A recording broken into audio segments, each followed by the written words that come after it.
ମୋ ନାଁ ସିପୁନ। ମୋତେ 21 ବର୍ଷ। ଆମେ କଟକରେ ରହୁ। ମୋ ବାପା ଗୋଟେ ପ୍ରାଇଭେଟ୍ ଚାକିରି କରିଛନ୍ତି। ଆମ ଗାଁ ବାଲେଶ୍ୱର। ଗାଁରେ ଜେଜେବାପା ଆଉ ଜେଜେମା ରୁହନ୍ତି।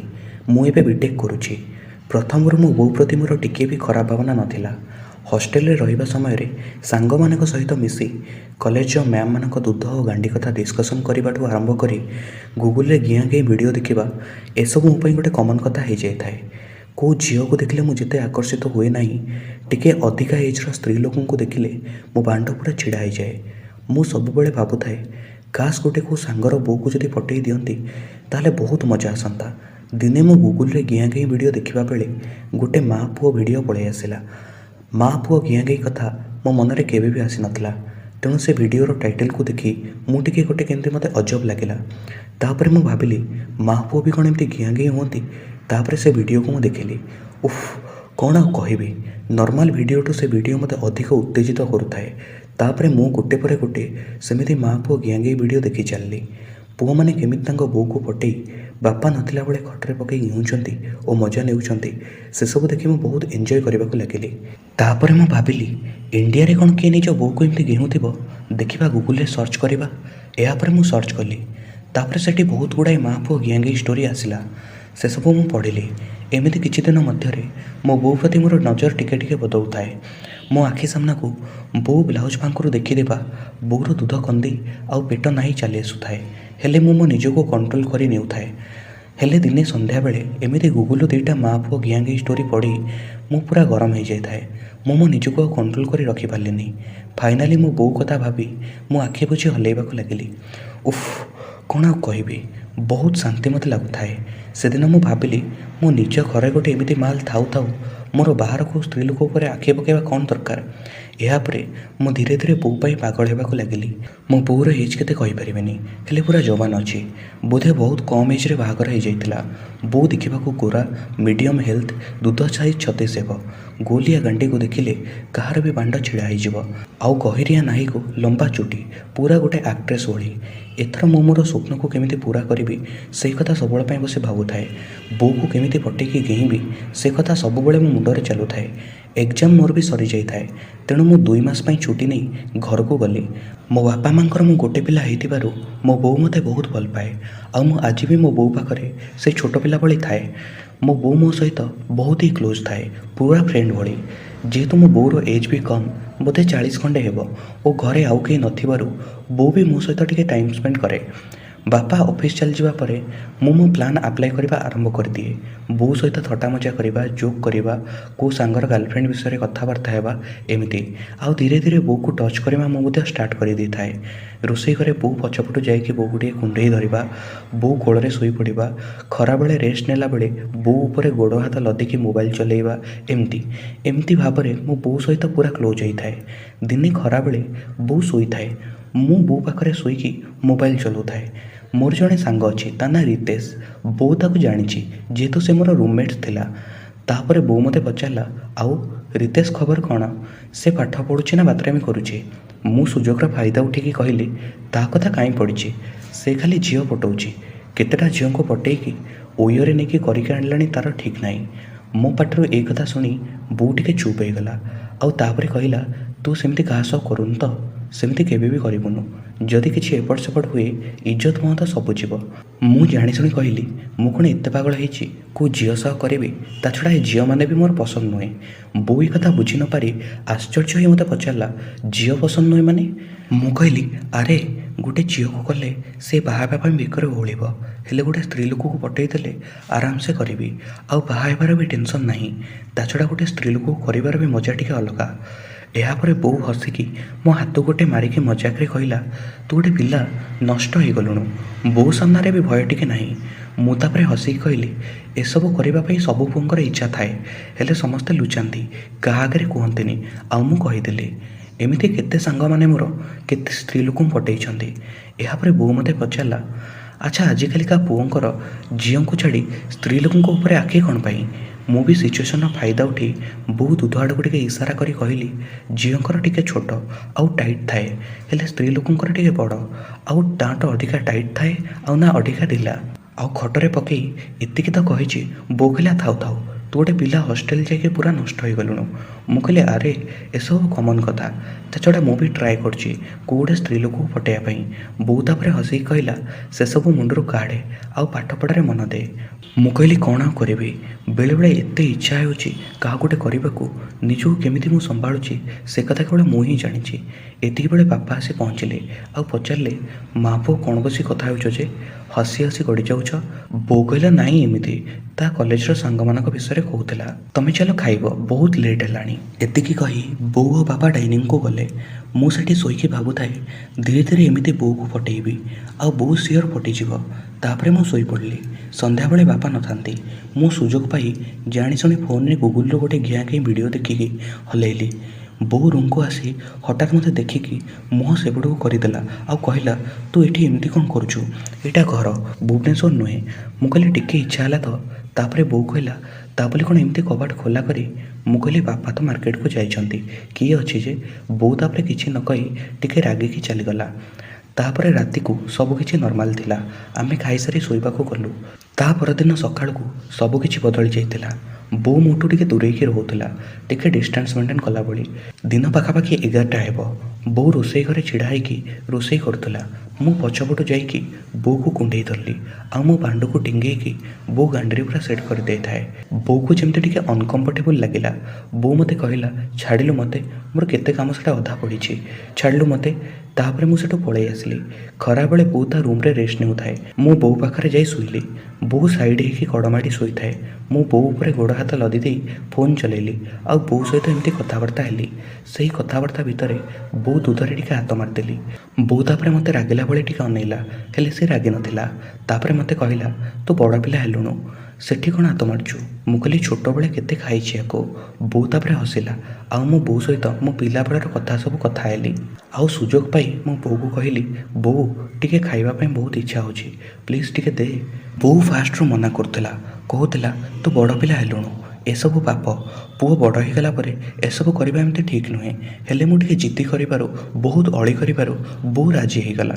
କହିଲା ହଉ ଠିକ୍ ଅଛି, ହେଲେ ସବୁବେଳେ ଏମିତି ଖାଇବା ପାଇଁ ଜିଦ୍ଦି କରିବୁନୁ। ମୁଁ କହିଲି ନା। ତାପରେ ବୋଉ ତା ବ୍ଲାଉଜ୍ ଉପରୁ ଲୁଗା କାଢ଼ିଲା। ବୋଉ ଗୋଟେ ନାଲି ରଙ୍ଗର ବ୍ଲାଉଜ୍ ପିନ୍ଧିଥାଏ। କାଖ ଝାଳରେ ବ୍ଲାଉଜ୍ର ଦୁଇଟା ସାଇଡ଼୍ ପୁରା ଓଦା ହେଇଯାଇଥାଏ। ବ୍ଲାଉଜ୍ ବଟମ୍ ଖୋଲିବା ମାତ୍ରେ 36 ସାଇଜ୍ କୋରାତକ୍ତ ଦୁଧ ଦୁଇଟା ପୁରା ବାହାରକୁ ବାହାରି ଆସିଲା। ବୋଉର କୋରାତକ୍ତ ଦୁଧ ଉପରେ କଳା ରଙ୍ଗର ମୋଟା ବୁଣ୍ଡିକୁ ଦେଖି ମୁଁ ପୁରା ପାଗଳ ହେଇଯାଉଥାଏ। ତାପରେ ମୁଁ ବୋଉକୁ କହିଲି ଖଟ ବାଡ଼ାକୁ ଆଉଜିକି ବସିବା ପାଇଁ। ବୋଉ ତାପରେ ଖଟ ବାଡ଼ାକୁ ଆଉଜିକି ବସିଲା ଆଉ ମୁଁ ଆଣ୍ଠେଇ ପଡ଼ି ଗୋଟେ ହାତରେ ବୋଉର ଡାହାଣ ପଟ ଦୁଧକୁ ହାତରେ ଧରି ଦଳିଲି ଆଉ ବାଁ ପଟ ଦୁଧକୁ ପାଟିରେ ପୁରେଇ ଚୁଚୁମିଲି। ଫାଷ୍ଟ ବୋଉ ଦୁଧ ବୁଣ୍ଡି ଚାରିପଟେ ମୋ ଜିଭ ବୁଲେଇ ବୁଲେଇ ଚାଟିଲି ଆଉ ତାପରେ ପୁରା ଦୁଧକୁ ପାଟିରେ ପୁରେଇ ଚୁଚୁମି ଚୁଚୁମି ଖାଇ ଚାଲିଲି ଆଉ ଆରପଟ ଦୁଧଟିକୁ ହାତରେ ଧରି ଦଳି ଚାଲିଲି। ଏମିତି 15 ମିନିଟ୍ ଖଣ୍ଡେ ଏପଟ ସେପଟ କରି ଦୁଇଟା ଦୁଧକୁ ଖାଇବା ପରେ ମୁଁ ବୋଉ ପେଟ ନାହି ପାଖକୁ ଗଲି ଆଉ ବୋଉ ଗହିରିଆ ନାହି ଭିତରେ ମୋ ଜିଭ ପୁରେଇ ଚାଟିବାକୁ ଲାଗିଲି। ବୋଉ ଉତ୍ତେଜିତ ହେଇ ହସିକି କହୁଥାଏ ଛାଡ଼, ଏ କ'ଣ କରୁଛୁ? ଏତିକିବେଳେ ବାପା ଆସି କଲିଂ ବେଲ୍ ମାରିଲେ। ତାପରେ ମୁଁ ବୋଉ ଉପରୁ ଉଠିଲି ଆଉ ବୋଉ ମୋତେ ଅନେଇ ଟିକେ ଲାଜରେ ହସି ଦେଇ ତା ବ୍ଲାଉଜ୍ ଓ ଶାଢ଼ୀକୁ ଠିକ୍ କରି କବାଟ ଖୋଲିବାକୁ ଗଲା। ରାତିରେ ଆମେ ବସି ଟିଭି ଦେଖୁଥାଉ। ବୋଉ ମୋ ଆଖିରେ ଆଖି ମିଶାଇ ପାରୁନଥାଏ, କିନ୍ତୁ ସେ ରାଗି ବି ନଥାଏ, ଓଲଟା ଟିକେ ଖୁସି ଜଣା ପଡ଼ୁଥାଏ। ମୋତେ ଲାଗିଲା ବାପା ଠିକ୍ସେ ବୋଧେ ବୋଉକୁ ଘିଣୁନାହାନ୍ତି, ତେଣୁ ବୋଉର ବି ଟିକେ ସେକ୍ସର ଭୋକ ରହୁଛି। ରାତିରେ ଖାଇସାରି ଆମେ ଶୋଇପଡ଼ିଲୁ। ତା ପରଦିନ ଖରାବେଳେ ମୁଁ ପୁଣି ବୋଉ ପାଖକୁ ଯିବାରୁ ବୋଉ ସବୁକିଛି ବୁଝିଗଲା ଆଉ ମୋତେ ଅନେଇ ହସିଲା। ମୁଁ ବି ବୋଉକୁ ଅନେଇ ହସି ଦେଇ ବୋଉ ଦୁଧକୁ ଟିକେ ଚିପିଦେଲି। ତାପରେ ବୋଉ କହିଲା କ'ଣ ସବୁବେଳେ? ମୁଁ କହିଲି ଛୁଟି ସରିଗଲା ପରେ ତ ହଷ୍ଟେଲକୁ ପଳେଇବି। ତାପରେ ବୋଉ ତା ବ୍ଲାଉଜ୍ ବଟମ୍କୁ ଖୋଲିଲା ଆଉ ମୁଁ ଶୋଇକି ବୋଉ ଦୁଧକୁ ଚୁଷିବାକୁ ଲାଗିଲି। ଚୁଚୁମି ଚୁଚୁମି ଖାଇ ଚାଲିଲି ଆଉ ବୋଉ ଗହିରିଆ ନାହି ଭିତରେ ମୋ ଆଙ୍ଗୁଠି ପୁରେଇ ସଲସଲ କଲି। ବୋଉ ଗରମ ହେଇଯାଇଥାଏ। ମୋତେ ଲାଗୁଥାଏ ଯେମିତି ବୋଉ ବି ଏସବୁ ଏନ୍ଜୟ କରୁଛି। ତାପରେ ସୁଯୋଗ ପାଇ ମୁଁ ଲୁଗା ଉପରୁ ବୋଉ ବିହା ଉପରେ ହାତ ନେଇ ରଖିଲି। ବୋଉ ମନା କରୁଥିଲା, କହିଲା ଏସବୁ ଠିକ୍ ନୁହେଁ। ମୁଁ କହିଲି ରହୁନ ଟିକେ, କିଏ କ'ଣ ଦେଖୁଛି ଯେ? ଏତିକି କହି ମୁଁ ବୋଉ ଦୁଧକୁ ଚୁଚୁମିବା ସହିତ ଲୁଗା ଉପରୁ ବୋଉ ବିହାକୁ ହାତରେ ଧରି ହସୁଥାଏ। ଯେମିତି ବୋଉ ଟିକେ ଗରମ ହେଲା, ତାପରେ ମୁଁ ହଠାତ୍ ବୋଉ ଲୁଗା ଭିତରେ ମୋ ହାତ ପୁରେଇ ବୋଉ ବିହାକୁ ମୁଠେଇ ଧରିଲି। ବୋଉ ମୋ ହାତକୁ ଛଡ଼େଇବା ପାଇଁ ଚେଷ୍ଟା କରୁଥିଲା, ହେଲେ ମୁଁ କିଛି ନ ଶୁଣି ସେମିତି ବୋଉ ବିହାକୁ ହାତରେ ମୁଠେଇ ଧରି ଘଷି ଚାଲିଲି ଆଉ ବୋଉ ବିହା ଭିତରେ ମୋ ଗୋଟେ ଆଙ୍ଗୁଠି ପୁରେଇ ବୋଉ ଦୁଧକୁ ଚୁଚୁମି ଚାଲିଲି। ବୋଉ ବିହା ପୁରା ନାଳୁଆ ହେଇଯାଇଥାଏ ଆଉ ଓଦା ଓଦା ବି ଲାଗୁଥାଏ ଆଉ ବିହା ଉପରେ ବାଳ, ଉଫ୍, କ'ଣ ସେ ଅନୁଭୂତି ଥିଲା। ଏହାପରେ ବାପା ଆସିଲେ ଖାଇବାକୁ। ଅବଶ୍ୟ ଏତେବେଳକୁ ମୁଁ ପୁରା ଶାନ୍ତି ହେଇଯାଇଥିଲି। ତେଣୁ ମୁଁ ବୋଉ ଉପରୁ ଉଠିଲି। ବୋଉ ତାର ଚୁଟିକୁ ବାନ୍ଧି ବ୍ଲାଉଜ ଓ ଶାଢ଼ୀକୁ ସାଇଜ୍ କରି କରି କବାଟ ଖୋଲିବାକୁ ଗଲା। ଏହାପରେ ବୋଉ ମୋତେ ଯେମିତି ଗୋଟେ ଭିନ୍ନ ଚାହାଣୀରେ ଅନଉଥାଏ। ସତେ ଯେମିତି ମୋର ଏ ହରକତ ପାଇଁ ବୋଉ ବହୁତ ଖୁସି ଥିଲା। ବାପା ତାପରେ କହିଲେ, ଗାଁରେ କାଲି ଯାତ୍ରା, ଗାଁରୁ ଫୋନ୍ ଆସିଥିଲା, ଆମକୁ ଯିବାକୁ ପଡ଼ିବ। ମୁଁ ପଚାରିଲି କେଉଁଦିନ? ବାପା କହିଲେ କାଲି। ଆମେ କାଲି ସକାଳୁ ଏଠୁ ବାହାରି ଯିବା। କାଲି ରାତିଟା ଯାତ୍ରା ଦେଖିବା, ଆଉ ପରଦିନ ସକାଳୁ ବସ୍ରେ ପଳେଇ ଆସିବା। ତା ପରଦିନ ସକାଳୁ ଆମେ ଗାଁକୁ ଯିବା ପାଇଁ ବାହାରିଲୁ। ବୋଉ ବି ମୋତେ ଅନେଇ ଟିକେ ଟିକେ ହସୁଥାଏ। ବୋଉର ମୋ ପ୍ରତି ଭାବନା ବୋଧେ ବଦଳି ଯାଇଥାଏ। ଆମେ ତାପରେ ବସ୍ରେ ଚଢ଼ିଲୁ। ବସ୍ରେ ବହୁତ ଭିଡ଼ ଥାଏ, ମାତ୍ର ଗୋଟେ ସିଟ୍ ଫାଙ୍କା ଥାଏ। ବୋଉ ବାପାଙ୍କୁ କହିଲା, ତମେ ବସିପଡ଼, ଶିବୁନ ମୋର ଛିଡ଼ା ହେଇଯିବୁ, କାରଣ ବାପା ଏତେ ସମୟ ଛିଡ଼ା ହେଇପାରିବେନି। ଆମେ ବସ୍ର ସବା ଲାଷ୍ଟକୁ ଚାଲିଗଲୁ। ବସ୍ ଏତେ ଭିଡ଼ ଯେ ସମସ୍ତେ ଚପାଚପି ହେଇଯାଇଥାନ୍ତି।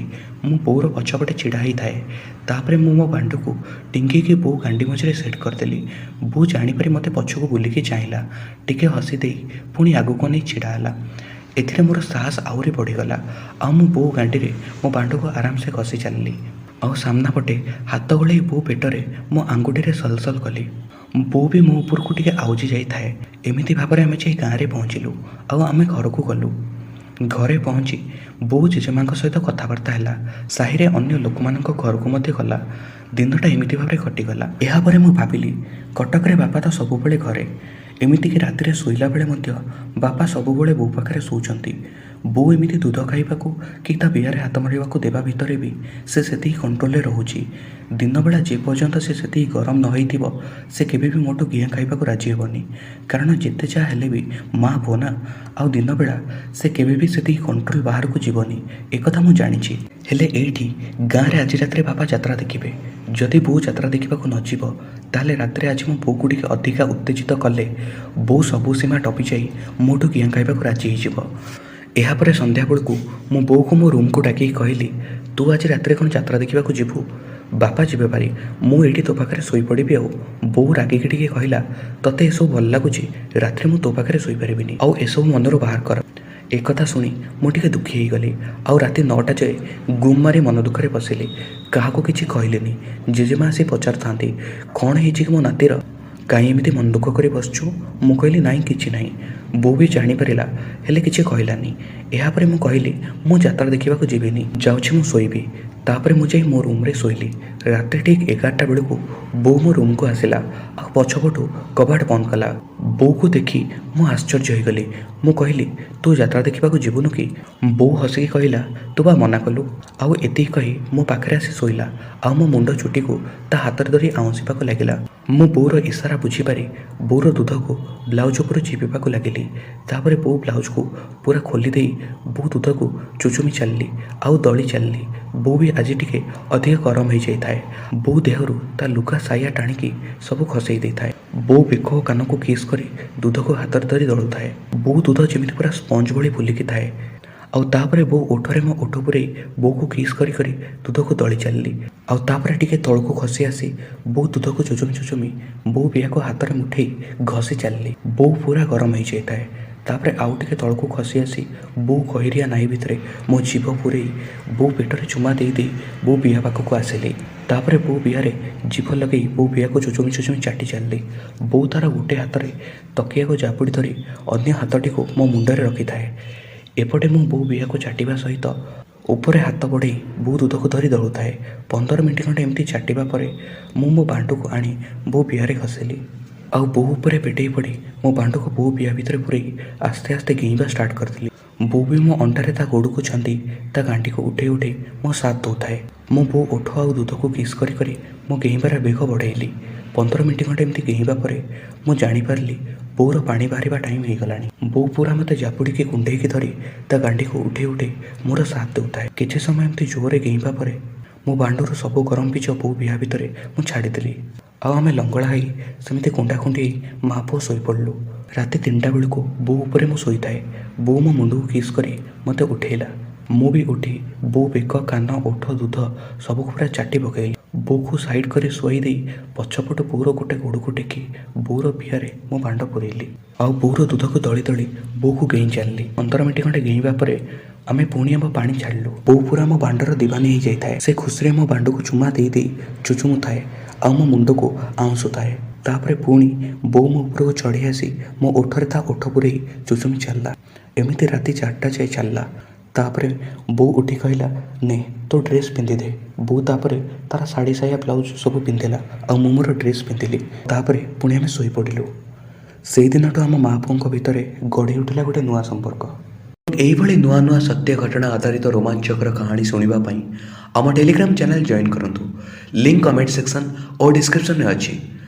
ଯେଉଁମାନେ ବି ଟେଲିଗ୍ରାମ କ'ଣ ଜାଣିନାହାନ୍ତି ସେମାନଙ୍କୁ ଆମେ କହି ରଖୁଛୁ, ଟେଲିଗ୍ରାମ ହ୍ୱାଟ୍ସଆପ୍ ଭଳି ଗୋଟେ ଆପ୍ ଯାହାକି 100% ସେଫ୍। ହ୍ୱାଟ୍ସଆପ୍ରେ ଯେମିତି ଆପଣ କାହା ପାଖକୁ କୌଣସି ଫଟୋ ଭିଡ଼ିଓ ମେସେଜ୍ ସେଣ୍ଡ କରିପାରୁଛନ୍ତି, ଟେଲିଗ୍ରାମରେ ମଧ୍ୟ କରିପାରିବେ। କିନ୍ତୁ ହ୍ୱାଟ୍ସଆପ୍ରେ ସେଠାରେ ଆପଣଙ୍କ ପର୍ସନାଲ ମୋବାଇଲ ନମ୍ବର ଶୋ କରିବ, ହେଲେ ଟେଲିଗ୍ରାମରେ ସେଇଟା ଶୋ କରିବ ନାହିଁ। ସେଠାରେ ଆପଣ ଯଦି ଚାହିଁବେ ଆପଣଙ୍କ ଟେଲିଗ୍ରାମର ଯେଉଁ ମୋବାଇଲ ନମ୍ବର ଲଗ୍ଇନ୍ ଥିବ ତାକୁ ଆପଣ ଲୁଚେଇ ପାରିବେ, ହାଇଡ଼୍ କରିପାରିବେ ଏବଂ ତା ସହିତ ଆପଣ ଆପଣଙ୍କ ନାଁ ଜାଗାରେ କୌଣସି ବି ଜିନିଷ ଲେଖିପାରିବେ ଓ ସେଠି ଆପଣ କୌଣସି ବି ଫଟୋ ଲଗାଇ ପାରିବେ। ତେଣୁ ଆପଣଙ୍କ ଆଇଡ଼ି 100% ପ୍ରାଇଭେସିର ସହିତ ରହିବ। ଯଦି ଟେଲିଗ୍ରାମ ମୋବାଇଲରେ ନାହିଁ ତେବେ ଗୁଗଲ ପ୍ଲେ ଷ୍ଟୋର ଓପନ୍ କରନ୍ତୁ, ସେଥିରେ ଟେଲିଗ୍ରାମ ଯାଇକି ସର୍ଚ୍ଚ କରନ୍ତୁ, ଯେଉଁ ବି ଆପ୍ ଆସୁଛି ତାକୁ ଡାଉନଲୋଡ଼ କରନ୍ତୁ ଏବଂ ସେଥିରେ ନିଜର ମୋବାଇଲ ନମ୍ବର ଦେଇ ତାକୁ ଲଗ୍ଇନ୍ କରନ୍ତୁ। ଲଗ୍ଇନ୍ କରିସାରିବା ପରେ ଆମ ଭିଡ଼ିଓର ଡିସ୍କ୍ରିପ୍ସନ୍ କିମ୍ବା କମେଣ୍ଟ ସେକ୍ସନରେ ଥିବା ଲିଙ୍କ୍ ଉପରେ କ୍ଲିକ୍ କରନ୍ତୁ। ଆପଣ ଡାଇରେକ୍ଟ ଆମ ଚ୍ୟାନେଲ ପାଖରେ ଯାଇ ପହଞ୍ଚିଯିବେ। ସେଠାରେ ଥିବା ଯେଉଁ ଜଏନ୍ ବଟନ୍ ଅଛି ତାକୁ ଯଦି ଆପଣ କ୍ଲିକ୍ କରିବେ, ଆପଣ ସଦାସର୍ବଦା ଆମ ଟେଲିଗ୍ରାମ ଚ୍ୟାନେଲର ଗୋଟେ ମେମ୍ବର ହେଇକି ରହିପାରିବେ।